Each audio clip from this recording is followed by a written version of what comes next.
So Quanell, I want to talk to you about this last week. This young 10-year-old, very intelligent-looking young lady, a black young lady at a Pearland school who will not stand for the Pledge of Allegiance in her classroom. She doesn't want to stand up because apparently she believes that black Americans need a lot more to be done in this country. She is not willing to support the black Americans that have fought and died for this country. You know what I believe, Quanell? And I know you supported her publicly, but you know what I think? I think at 10 years old, she has no real understanding of what America is. So I wonder if her parents have sat her down and explained what Americans have given their lives, white, black, red. It doesn't make any difference. They stood and they fought and they died for this country, and she doesn't want to do anything to honor them? Matt, she comes from a family of military service members. Her father's a retired military service member also who served this nation well with great dignity. She also has additional family members who was in the armed forces. Good. Her mother's a very intelligent woman who has had long conversations as well as her father about her not standing for the flag. What white people need to understand Just white people? Yes, please. Let me explain.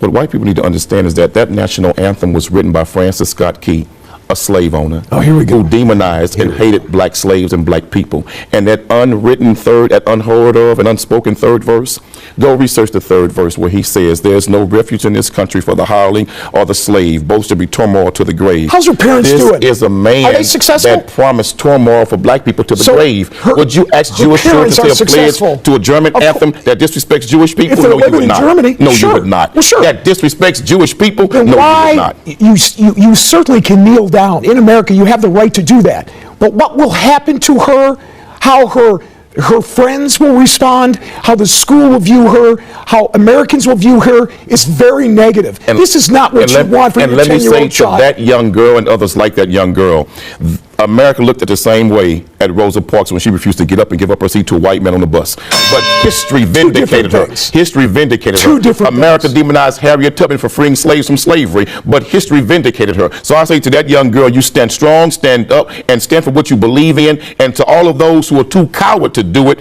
don't get in that young girl's way. Others like her, support that young girl. What would you like her to say to the men and women who have fought for this country like I ran into over the weekend? The black men and women who fought for this country and some who gave their lives. And ask the black men and women who served America in its military, like in the Independence War. We helped America get it, and we were still slaves afterwards. Ask those in Vietnam who gave their war on Vietnam battlefields, but then came back and was called niggers in their own country. We have fought in America's war, and we've never been given the justice and the due process of everybody else in this nation. Then why don't you move to a different country? Why are you staying here if you don't like it? Let me tell you why. Because the country belongs to Indians. You white folks stole it from them, raped and robbed their people. This not your country. You all came over here and stole it and beat the hell out of them. So that's not your country. It was my country. You all need to go home. If you're you all need to go back where you came from. If you don't like it, why don't you pack up and go? Let the Indians decide who should pack up and go. And I guarantee you black folks will stay, and you all will be on the first damn boat leaving here. So don't try that, brother. You all didn't make America. This is not your country. What you should do is sit down with someone who has fought for this country, Quanell. Get their opinion. Too. Tons of black people have, and what have we gotten from it?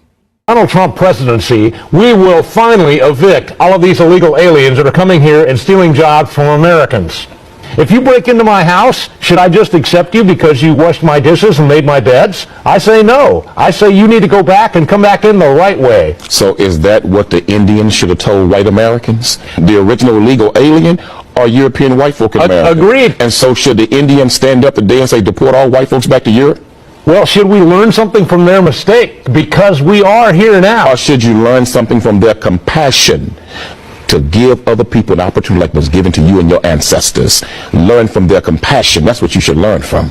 I say learn from their mistakes. Letting in the white man was the worst mistake that the Indians ever could have made. I agree with you. That was one of the greatest mistakes. Even right there in South Africa, they got a similar problem. So the bill has hit Governor Abbott's desk and has been signed by Governor Abbott. Basically, the anti-sanctuary city bill has been passed and is now law. And what that bill says is that if local law enforcement or state police view a criminal activity afoot, they make a stop on that state crime, and then they can inquire into the status of an individual's residence. Are they a lawful U.S. citizen?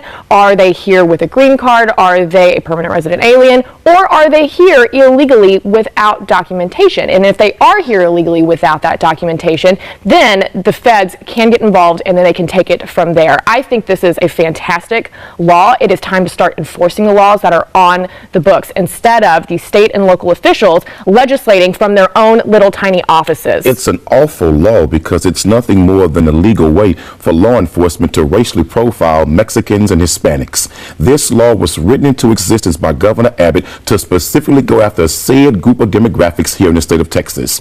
Secondly, it is awful that we want to call them illegal immigrants to the point to where if a cop does not do his job according to this law, he can be charged and arrested, and the cities can be given a $25,000 fine per day. Well, we'll put a cop in jail for not asking somebody's immigrant status, but we won't put cops in jail for shooting and killing unarmed black people. That's not true. And that's way too far of a step. Murder is against the law. Yeah, but it's not against the law when you kill black people and you're a cop. See, the problem in America and this state What about the Dallas case where that cop was just charged with murder? Because there was video to show he was absolutely lying. So you can't make these broad statements. It's just simply not true. Often there's video, ma'am, where we are killed by cops and nobody ever goes to jail. Ask Eric Garner's family that. Ask the family right there in Baton Rouge, Louisiana, Brother Alton Sterling's family. But your they're not getting justice. So video don't mean nothing for us. But let's get back to the immigrants.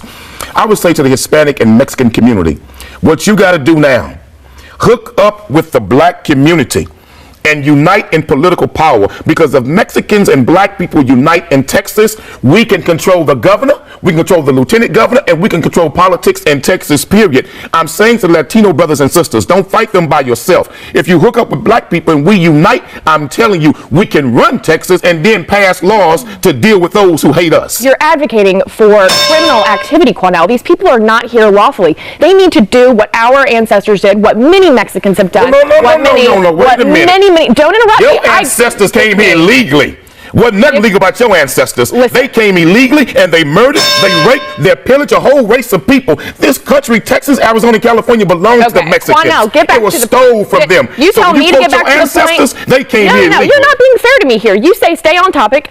I say, okay, we'll stay on topic. And then as soon as we start talking about illegal immigration, you go back to the black issue. Let's stay on topic. Your ancestors are the master illegal immigrants. Give me the opportunity to respond in that, you know what, we're all Americans here. And if you are here legally, absolutely, then we need to come together and we need to pass good laws for enforcing the laws. Well, perhaps the Native Americans should have passed laws against your ancestors. You know, many in this nation are asking, what should Black Lives Matter do, and in which direction should they go? The shooter in Dallas, Michael Johnson, is reported that he was angry with Black Lives Matter, and I understand why he probably felt that way, because he was of a real radical extreme mindset, and he's wondering why they are not at that same mindset that he is, and really should not be. You're not forgiving this guy, are you? That's not what I'm doing, but also what I am doing, I understand the conditions in America that produced a mindset like that.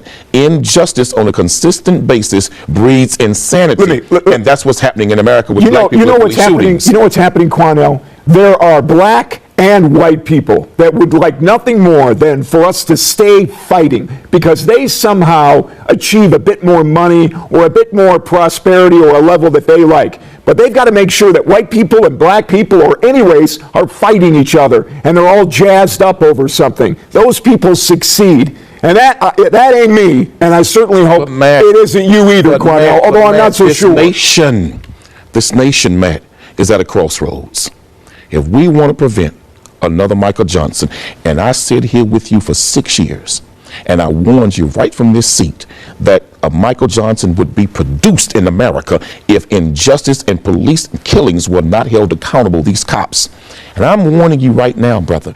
I'm telling you, you can take it or let it alone, and you don't have to listen, and this audience doesn't have to listen. But if they don't change, the next move, terrorist organizations from outside of America are going to try to connect with black people who are angry, disgruntled, and frustrated, and use them as an inside sale to strike America. That's what's coming. His first stop was to an organization like yours, and, you know, the new Black Panthers, he thought maybe that would be the place to go. Can you imagine that in this guy's mind, he looked at you as someone who could use to go after people like me? I put the brother out. I know you did. Because I had no choice but to do so for the safety and security of the other members because of the brother's rhetoric. But at the end of the day, I understand what has produced that kind of mindset in many young black men. Don't you dare think. That's a dangerous thing for you to say, Quanell. Don't you dare think that Michael Johnson was the only one thinking like that in America. He is not. There are other black people in America across this country who think just like that. Let me tell you something, Quanell. There's all different races and breeds of people that unfortunately are thinking that way because there's a fire lit under them by individuals that are smiling from ear to ear, hoping something like that does happen. I'll tell you who wants to see it. It's Hillary Clinton. Man, ask yourself the question. If black cops were in white neighborhoods executing young white boys like they do black men, and they were never held accountable, what would you white people do? Let me tell you something. You would go to war. You would go to war. 44% more police officers just now in 2016 have been killed trying to do their job than all of last year. But Matt, we have been fighting police brutality really publicly since the 50s. You don't shoot him. You don't shoot him, Quanell. Nothing's changed. You don't shoot him. I agree with that. And they should not be killed or targeted. But Matt, that 1% that they say is bad among them, that 99% better get off their ass and tell the truth and get rid of the 1% that's doing these things. Well, you do the same thing. Matt, we have been trying. Let me tell you something. If these racists on these police departments don't get off their ass and deal with the bad element, I'm telling you, there's going to be more Dallases in America. Then you and I get together and we'll stand up and we'll help them get them off their ass. Let's do that. I have no problem with that. But the chief and district attorneys got to be held accountable to hold everybody to the same standard when they commit a crime, cops and citizens.